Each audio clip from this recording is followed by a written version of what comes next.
بسم اللہ الرحمن الرحیم۔ السلام علیکم ناظرین، آج کی اس ویڈیو میں ہم تخلیق آدم علیہ السلام کے بارے میں تفصیلاً جانیں گے۔ حضرت آدم علیہ السلام کے نہ ماں ہے نہ باپ، بلکہ اللہ تعالیٰ نے ان کو مٹی سے بنایا ہے۔ چنانچہ روایت ہے کہ جب رب کریم نے آپ کو پیدا کرنے کا ارادہ فرمایا تو حضرت اسرائیل علیہ السلام کو حکم دیا کہ زمین سے ایک مٹھی مٹی لائیں۔ حکم خداوندی کے مطابق حضرت اسرائیل علیہ السلام نے آسمان سے اتر کر زمین سے ایک مٹھی مٹی اٹھائی تو پوری روئے زمین کی اوپری پرت چھلکے کے مانند اتر کر آپ کی مٹھی میں آ گئی، جس میں 60 رنگوں اور مختلف کیفیتوں والی مٹیاں تھیں، یعنی سفید و سیاہ، سرخ و زرد، نرم و سخت، شیریں و تلخ، نمکین اور پھیکی، سب کیفیتوں والی مٹیاں شامل تھیں۔ پھر اس مٹی کو مختلف پانیوں سے گوندنے کا حکم فرمایا، چنانچہ ایک مدت کے بعد یہ چپکنے والی بن گئی۔ پھر ایک مدت تک یہ گوندی گئی تو کیچڑ کی طرح بودار گارا بن گئی۔ پھر یہ خشک ہو کر کھنکھناتی ہوئی اور بجتی ہوئی مٹی بن گئی۔ پھر اسی مٹی سے حضرت آدم علیہ السلام کا پتلا بنا کر جنت کے دروازے پر رکھ دیا گیا، جس کو دیکھ دیکھ کر فرشتوں کی جماعت تعجب کرتی تھی، کیونکہ فرشتوں نے ایسی شکل و صورت کی کوئی مخلوق کبھی دیکھی ہی نہیں تھی۔ پھر اللہ تعالیٰ نے اس پتلے میں روح داخل کی۔ جب روح داخل ہو کر آپ کے نتنوں میں پہنچی تو آپ کو چھینک آئی، اور جب روح زبان تک پہنچ گئی تو آپ نے الحمدللہ پڑھا تو اللہ تعالیٰ نے فرمایا کہ یرحمک اللہ، یعنی اللہ تعالیٰ تم پر رحم فرمائے۔ اے ابو محمد، میں نے تم کو اپنی حمد ہی کے لیے بنایا ہے۔ پھر رفتہ رفتہ پورے بدن میں روح پہنچ گئی اور آپ زندہ ہو کر اٹھ کھڑے ہوئے۔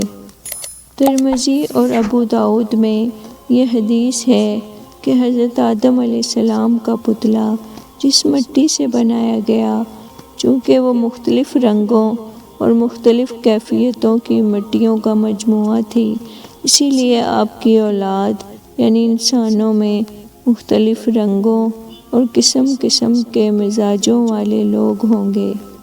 حضرت آدم علیہ السلام کی کنیت ابو محمد یا ابو البشر اور آپ کا لقب خلیفۃ اللہ ہے، اور آپ ہی سب سے پہلے اللہ تعالیٰ کے نبی ہیں۔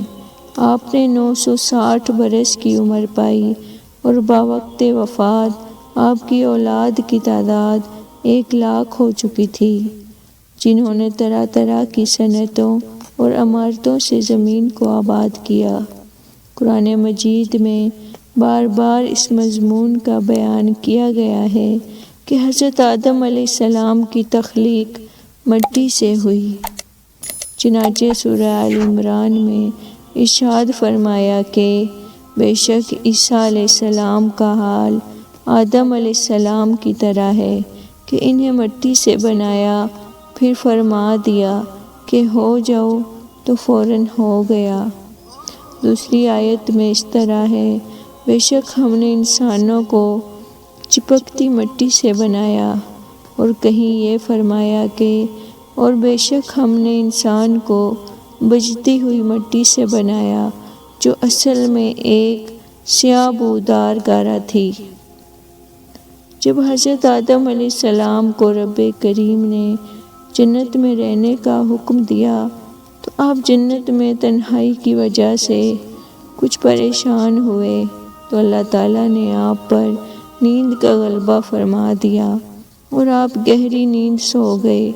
تو نیند ہی کی حالت میں آپ کی بائیں سب سے چھوٹی پسلی کو اللہ تعالیٰ نے آپ کے بدن سے جدا کر دیا اور اس ہڈی کی جگہ گوشت فرما دیا۔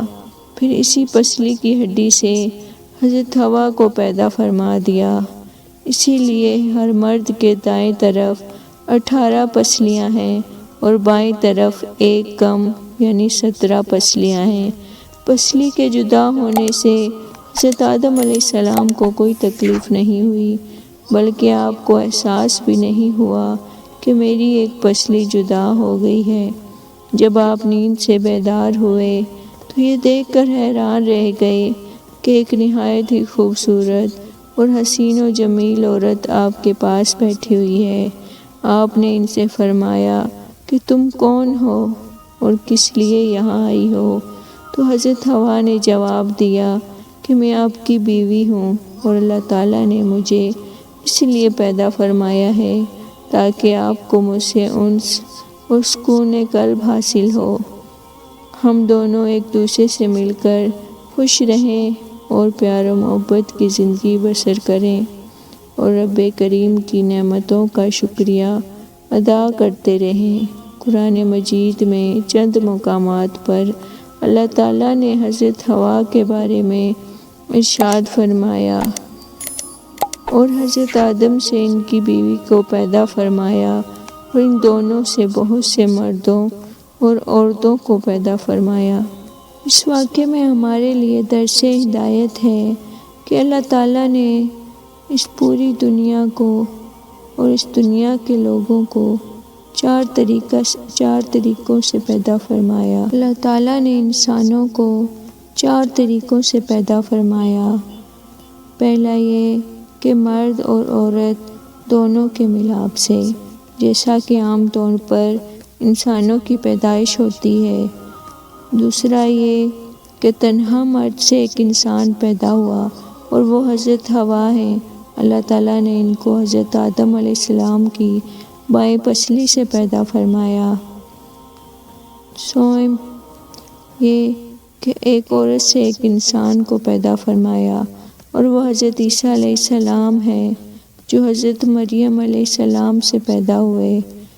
اور چہارم یہ کہ اللہ تعالیٰ نے حضرت آدم علیہ السلام کو بغیر مرد اور عورت کے پیدا فرمایا۔